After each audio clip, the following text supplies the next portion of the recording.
Si Anies lagi balapan mobil Formula E, guys. Kode apa nih? Oh, ini waktu itu ya, hasil pilpres kemarin, guys. 24%. Ton.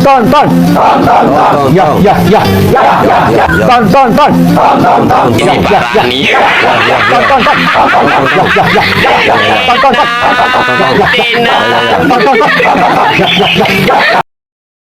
Assalamualaikum warahmatullahi wabarakatuh. Jumpa kembali dengan Panjang yang spesial. Oke, selamat siang semuanya. Dan siang hari ini kita mau nonton lagi video yang lagi viral, yaitu tentang Tom Lembong, yang dimana Tom Lembong kemarin sudah tertangkap ya teman-teman.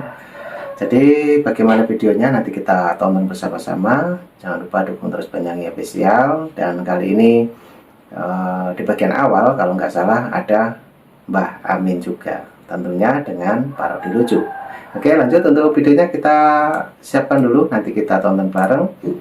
Dan mungkin teman-teman yang punya saran dan kritik jangan lupa tulis di kolom komentar saya. Oke, ini ada video dari Bapak Anies Baswedan. Lanjut, kita lihat dulu video apa. Lanjut.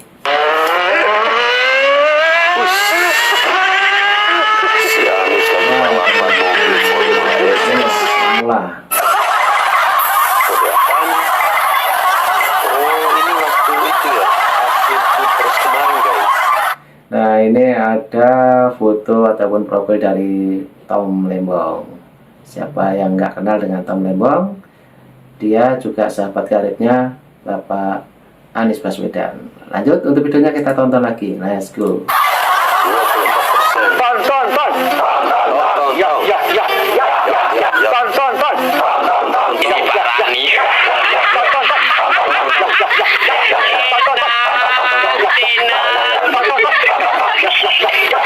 Setelah ditangkapnya Tom Lembong menjadi tersangka korupsi 400 miliar, kini berita itu pun menyerempet kemana-mana. Salah satunya, uang hasil korupsi itu digunakan untuk dana kampanye waktu Anies maju sebagai calon presiden. Mari kita baca salah satu postingan dari netizen di TikTok ini ya.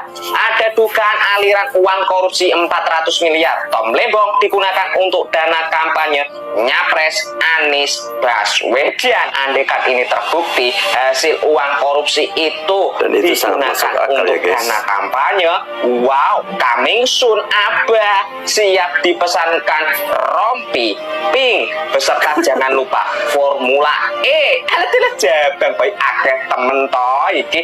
Mari adili para koruptor dan amankan negeri ini dari tikus-tikus berdasi. Menyala presidenku Prabowo baru aja dilantik sudah bergerak menyapu bersih biang keladi kemiskinan negeri. Jamcos aja.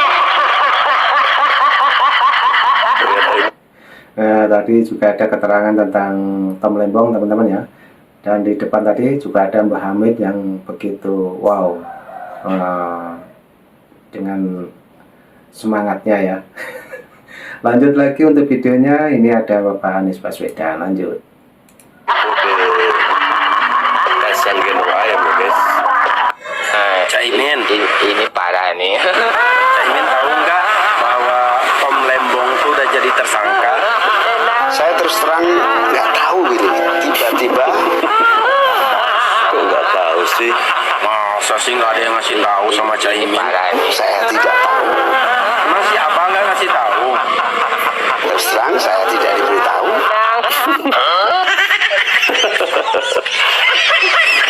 Kan Caimin sama Abah bestinya, masa nggak tahu? Ini parah. Dan saya bahkan bertanya-tanya, kenapa kok saya tidak diberitahu? Beneran belum dikasih tahu? Terus terang saya tidak diberitahu. Sampai hari ini belum dikasih tahu? Sampai hari ini saya nggak tahu. Masya Allah.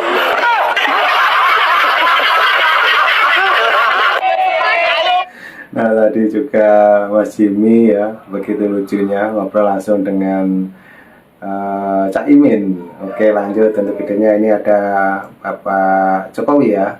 Oke, lanjut untuk kita tonton videonya. diberikan Bapak Jokowi ya, mobil Tamiya guys. Gaspol. Oke, Pak Gaspol. Jokowi ditemani sama putranya, yakni Kaisang Pangarep, Ketua Umum PSI ya, sedang pegang-pegang mobil Tamiya. Jadi keinget tuh 2021 e-formula. Masih ingat Anies? Nah, saya baca dari Manado Post ya, yang terbit hari Rabu tanggal 8 Desember 2021 ya, negara berpotensi mengalami kerugian akibat e-formula itu 2,4 triliun guys. Masih ingat siapa gubernurnya? Wow, lebih besar dari Tom Lembong ya. betul. Si Anies Triliun, Baswedan. guys. Nah, bentar lagi ya, nyusul tuh sama Tom Lembong ya, pakai baju oranye. Indonesia harus bebas dari korupsi. Yang setuju kasih kolom komentarnya, komen. Waktu Yang setuju komen ya Mas guys. Gibran menyebut nama saya untuk pertama kalinya, terus saya Tom langsung Lembong versi ada kayak kumis dan jenggot ya. frozen dan Frozen. berpikir, did he really just say that? Apakah dia benar-benar barusan mengatakan itu? Saya pikir salah dengar, ya kan? Kedua, saya mulai tepuk-tepuk diri. Saya pikir saya ketiduran di mobil, padahal ini mimpi, ya kan? Tapi ternyata ini nyata, gitu kan? Nah, itu waktu beliau singgung nama saya pertama kali. Waktu beliau singgung nama saya untuk kedua kalinya, yang terjadi di otak saya adalah banjir memori-memori indah. Berpandangan ya, atau membuat kesimpulan bahwa apa yang dilakukan oleh Bapak Prabowo saat ini itu tidak terlepas dari campur tangan Bapak Jokowi. Bapak Jokowi mengumpulkan data-data, mengumpulkan nama-nama, kemudian Kaisang memberikan kode atau clue-clue mana yang harus ditangkap, dan Bapak Prabowo yang mengeksekusinya. Jelas kan? Jadi kalau ada orang-orang yang membuat narasi ingin menghancurkan hubungan Bapak Jokowi dan juga Bapak Prabowo Subianto, kalian keliru guys. Maksulin saja. Gitu. Nah, itu tadi teman-teman ya, di depan tadi baru saja kita simak, yaitu tentang Bapak Anies Baswedan.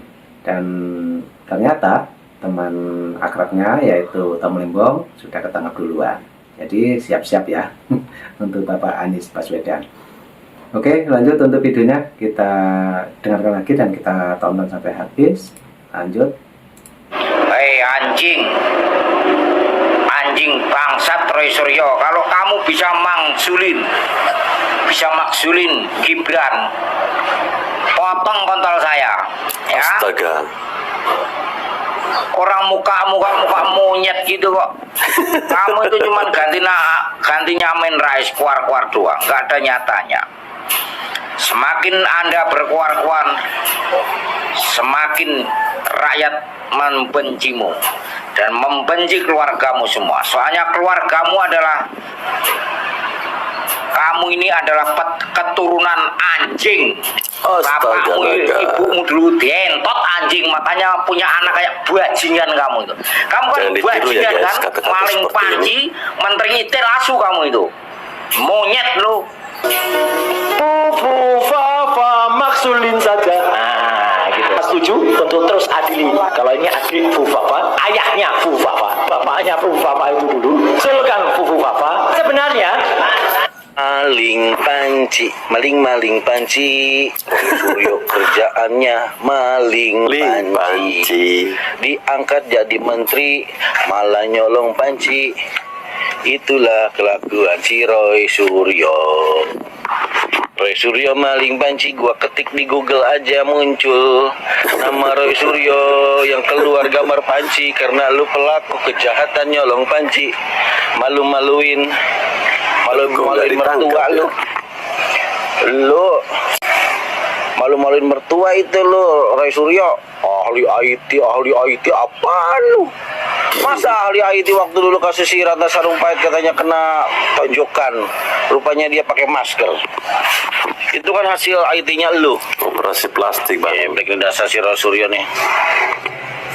Roy Suryo, lu tahu nggak si Tom Lembong sekarang kena ya? Lu bahas dia aja. Terus sistem IT gua ternyata otak lu isinya tai. Otak isinya tai. Goblok lu, tolol dengerin nih. Gua ahli IT bukan lu. Lu kan ngaku ahli ahli Telematika, ahli IT ya, lu telepatika. katanya ya. Bacot lu, ngibulin orang, lu kerjaannya lu.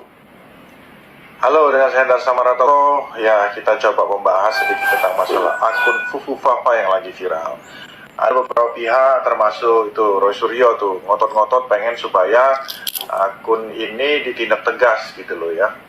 Dan dia mensinyalir dan memastikan bahwa ini akunnya Mas Gibran gitu.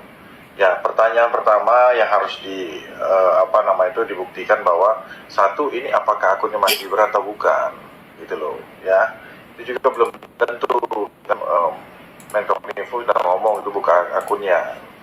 Menkominfo ini sebagai kanal paling dipercaya karena merupakan perwakilan masyarakat. Dia mempunyai perangkat bahwa ini adalah bukan akunnya Mas Gibran. Itu yang pertama. Oke lah, kedua, kalaupun kita anggap ini akunnya Mas Gibran, kayak gitu ya, kita anggap aja seperti itu ya kan.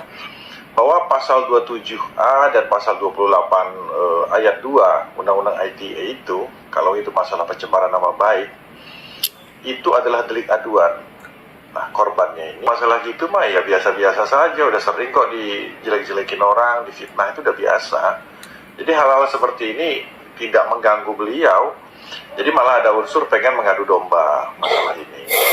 Jadi pelajaran yang harus kita dapatkan dari masalah-masalah seperti ini bahwa apapun sekeras apapun pertempuran politik yang terjadi di 2014 sama 2019 ya di 2024 ini semua harus damai. Itu yang ditujukan Pak Prabowo di 2019 dengan bergabung ke pemerintah itu sebenarnya, supaya kita ini sekeras apapun segala macam ujung damai, tidak baperan ya. Tujuannya sama, kita pengen bangun bangsa ini baik-baik. Jadi kalau ada yang ngajarin harus laporkan dong segala macam, ya udah laporin aja ya. Kan ada yang lain tuh ya kan, gak hanya Pak Prabowo yang ini kan, suruh laporin, komporin aja, suruh laporin.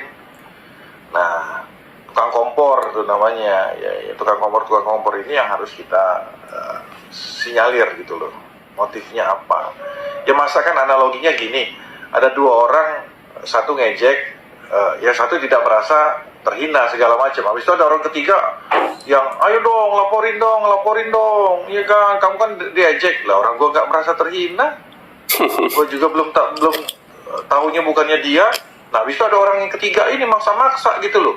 Nah, patut dipertanyakan orang ketiga. Orang ketiga selalu membuat masalah ya guys. Apa kepentingannya? Aneh gitu loh. Ya, oke, terima kasih. Oke guys, kita berbicara tentang Roy Suryo yang sangat-sangat ngotot soal Fufu Suryo Panci ya. Ini saya heran ya, apa sih urgensinya bagi Roy Suryo terkait dengan Fufu Fafa ini? Tujuan dan maksud dari Roy Suryo ini kan mau memecah belah hubungan antara Bapak Prabowo dan Mas Gibran Raka Buming Raka. Tapi sudah terlambat. Gagah banget cuy, gagah banget. Yang kemarin dibilang orang pelanga-pelongo ternyata sekarang jauh lebih gagah. Dan yang lucunya orang-orang yang ngatain itu sekarang nggak jadi apa-apa. Masih koar-koar, baris berbaris, kumpul di suatu ruangan, mereka terus teriak, siapa ya? penjarakan ini, penjarakan itu, Fufu Fafa, Fifi Fafa, Fufu Fafa, gitu. Nah, sekarang yang diteriak-teriakin dengan gagahnya pakai baju militer, diangkat menjadi wakil presiden. Makin panas nggak itu? Iya, ini Dr. Diva, kamu bilang bahwa wakil presiden kita. Nah, itu tadi mengenai Roy Suryo teman-teman ya. Dan selanjutnya ini adalah tentang Dr. Diva. Oke, lanjut lagi videonya, kita tonton dulu. Ya, Mas Gibran Raka Buming Raka itu punya permasalahan dengan kejiwaan dan lain sebagainya. Artinya tidak layak untuk menjadi wakil presiden. Itu masalah dengan kejiwaan itu si Tifa anjing itu. Kejiwaan itu adalah Anda. Kamu Tifa, coba kamu ke psikiater, kamu cek deh. Jangan banyak mengoreksi orang lain, tapi coba koreksi dirimu. Kamu terlalu halu. Sibuk sekali dengan orang lain. Coba kita pelajari dari statement-statement yang kamu buat. Ya, statement-statement yang kamu buat itu semuanya halu. Di luar konteks nalar manusia. Ya.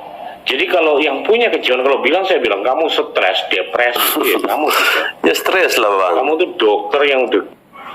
Kenapa dokter kurang kerjaan, berpuasa tidak bisa memperbaiki hukum di Indonesia? Saya marahnya ke Banteng, karena Banteng itu parpol pendukung. Banteng itu parpol yang menguasai parlemen, duduk di DPR RI untuk mengesahkan dan membuat undang-undang. Tugas Jokowi sebagai presiden, kepala pemerintahan itu untuk pembangunan, mengawasi kepala daerah, sampai kepala daerah itu juga harus kerja. Sedangkan kepala daerah ketika Jokowi menang itu semuanya dari Banteng. Lah saiki nek Jokowi kerja dewe ora diewangi bawahannya yang dari Banteng itu, bahkan dari parlemen yang dikuasai oleh Banteng itu juga tidak membantu dia. Oprak muntap hatimu, Saiki saatnya pembalasan kepada Banteng. Ketika 10 tahun Jokowi dibiarkan sendirian untuk membangun bangsa, sedangkan antek-antek Banteng yang berada di daerah kabupaten hanya melakukan apa? Melakukan setoran saja kepada mak Bantengnya, kepada parpolnya. Mulakno saiki Banteng harus dihancurkan. Kenapa? Karena dia tidak membantu Jokowi selama 10 tahun. Paham? Kenapa saya marah sekali? Karena saya sangat tidak senang ketika Jokowi harus memimpin Indonesia 10 tahun sendirian, padahal dia punya partai pendukung, dia punya Banteng, tapi dia tidak bekerja sama. Itu yang membuat saya muak, ya. Tunggu setelah tidak menjabat lagi sebagai presiden. Nah, itulah teman-teman dari pendapat para netizen Indonesia ya. Oke, ini masih ada bapak-bapak yang mengomentari tentang Dr. Tifa. Coba kita dengarkan dulu. Jokowi bisa ngapain? Duduk santai di rumah lah. Itu kata orang-orang pemuja kebencian dan yang selalu menyebar fitnah. Iya kan? Dikatakan pula Jokowi mau ngapain setelah tidak menjabat sebagai presiden. Harusnya kan ini dibalik, kan begitu? Setelah Bapak Jokowi tidak lagi menjabat sebagai presiden republik ini, mereka semua pemuja kebencian dan penyebar fitnah itu bisa ngapain? Apalagi yang mau mereka lakukan untuk cari makannya? Iya kan? Karena Pak Jokowi sudah tidak lagi presiden, sudah tidak lagi bisa dihina, sudah tidak lagi bisa difitnah dan dicaci. Jadi mereka bisa ngapain? Hah? Apalagi yang mau mereka lakukan setelah Pak Jokowi tidak lagi menjabat sebagai presiden? Setelah tidak jadi presiden republik ini pun, beliau tetap dilindungi oleh undang-undang dan negara. Ya, fasilitas tetap diberikan oleh negara kepada beliau, baik itu fasilitas kesehatan dan keamanan. Ya, karena apa? Mantan presiden dan wakil presiden pun tetap dijaga oleh pas pampers. Kan begitu? Jadi pemuja-pemuja kebencian dan penyebar fitnah itu semua bisa ngapain lagi? Hah? Mau ganti memfitnah, mencaci, menghina Pak Prabowo? Maaf, beda gaya kepemimpinannya, ya. Pak Prabowo orang tegas dan keras. Pak Jokowi orangnya tegar dan santai. Ya, saya juga mau lihat, berani apa nggak kalian menghina, mencaci, memaki, dan memfitnah Pak Prabowo Subianto? Mana berani mereka? Makanya tak usah kalian tanya Pak Jokowi mau ngapain setelah tidak jadi presiden. Kalian pikirkan nasib kalian.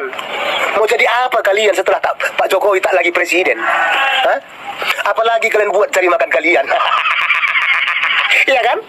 Mau dihina Pak Jokowi, dia bukan pejabat lagi, pasti nggak tenar lah, ya kan? Nggak terkenal, kan begitu. Makanya nggak usah kalian tanya Pak Jokowi bisa ngapain. Tahu semua, yang tukang fitnah itu mau ngapain lagi? Hah? Paling mereka tambah stres ya.